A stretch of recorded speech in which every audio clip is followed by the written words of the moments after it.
kusafiri na alipokuwa tayari amefika, alikuwa na mavuno. Afadhali ya mtu ameshaye fahali kwenye ardhi imekanyagwa na ng'ombe. Lami inarahisisha mambo. Lakini hayo magari yenyewe yananiambia ukweli.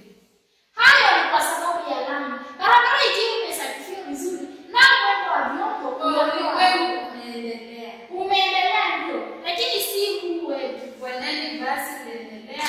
Tazama mama, sisi tumekuwa pale wakati dunia na watu wengine ikiendelea. Nchi nyingi zimekuwa na maendeleo ya barabara ya msimu yao.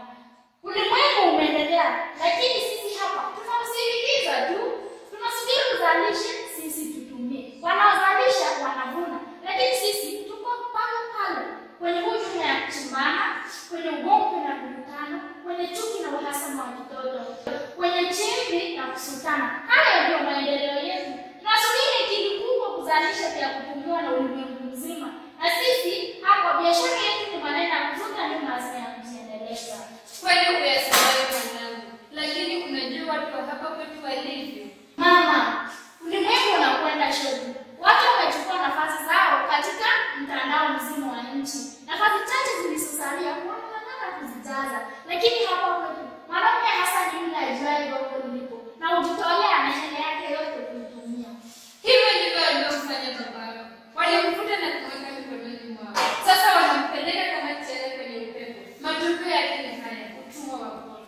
Ona sasa, tulipoingia majira ya saa 12, bado baba hajatia guu nyumbani. Mifugo hao wameanza tu. Yaache hayo. Usimwingilie sana babako. Mimi nilipoona chunguzi na kuku wamefungiwa mapema na ng'ombe wako zizini. Basi nilijua babako amekwenda kwa wazee wenzake.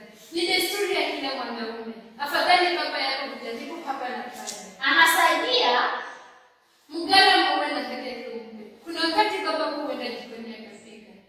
Si kwamba afanye chochote. Yeye ndiye anayejua mikono yetu ni nini. Anawakilia vikao vyote.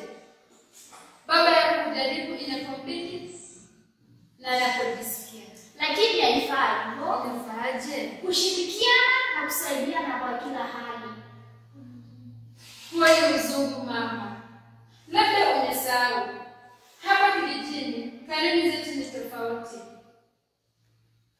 Hata nikifanya hivyo, haitasaidia. Watapata sababu ya kucheka na kusema nilipomkalia baba yenu. Si waseme tu. Mngeolewa wapi? Kwa hivyo ulifanya haya yote kwa ajili yetu. Hata bila nini ningefanya tu. Utamaduni wetu ungali una nguvu. Mwanamke haifai kushindana na mwanamke. Huwezi, wanawake wangapi ni wajuao hodari kuliko waume katika kazi zao? Wengi tu. Fanya werevu na hekima isije ikawa mnashindana. Wachezaji wa timu moja mnashindanaje? Ushindani kati ya mwanaume na mwanamke katika masomo na kazini si hoja. Lakini si hapa nyumbani mwanangu. Mwanaume ni moto wa kifuu. Marehemu nyanya yangu alipotufunza katika unyango, anatueleza vile tulivyofaa kutenda. Na haya ndiyo matokeo yake. Sabara hizo ndizo zilizowafanya mkwe hapo mlipo. Kama singefanya hivyo, ningefukuzwa au ningeumizwa vibaya nikashindwa kuwainua. Afadhali usingestahimili. Sasa mngekuwa wapi? Labda tumeolewa mapema kidogo na kuwa kama mimi hapa. Ona sasa, ungekuwa sasa mnanilaumu kwa kukosa stahamala hizo, kwa kuyaharibu maisha yako, kwa kukosesha elimu. Hata sasa ungekuwa unanizea maji sadaka za wengine. Labda machungu, labda matamu. Japo sikujaliwa mtoto wa kiume, nilitaka mpate yote ambayo hawa watoto wa kiume wangepata.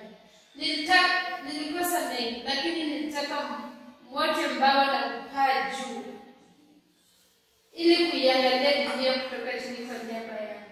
Hiyo ndio ushindani wangu mwanangu. Samara zangu hazikuniletea hasara. Najua umejitolea ili tupate mema, lakini ona sasa ugonjwa wa moyo. Mama, hakuna kizuri kijacho kwa urahisi. Mazuri hutoka mbali. Na mengi yanajisi ya kutisha. Maisha yetu ni kama mbegu iliyopandwa. ambayo haina kuoza, ambayo inamea na kuoza toa mche ambao upendezao. Hapa kijijini, japo kuna mawili matatu ya kusini, lakini si mbaya vile. Tumeotesha nini? Sasa ni nini kufanya jitihada nilete hapa? Maneno mazito hayo mama. Unanipa mwelekeo mpya. Sikujua kuna mengi vizuri kiasi hiki. Sasa wewe unafikiria sisi ambao hatuna cheti cha kusoma, hatuna akili.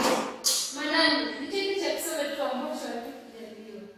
Hayo si habari ya kutosoma. Ni hekima hiyo. Hekima si hekima itokapo kwa mwanamke. Tamaduni zenu hizo. Afadhali wewe umebahatika. Una huru tamaduni ambao sasa ni wewe kutumia na kuleta hapa. Nitawezaje? Elimu unayo.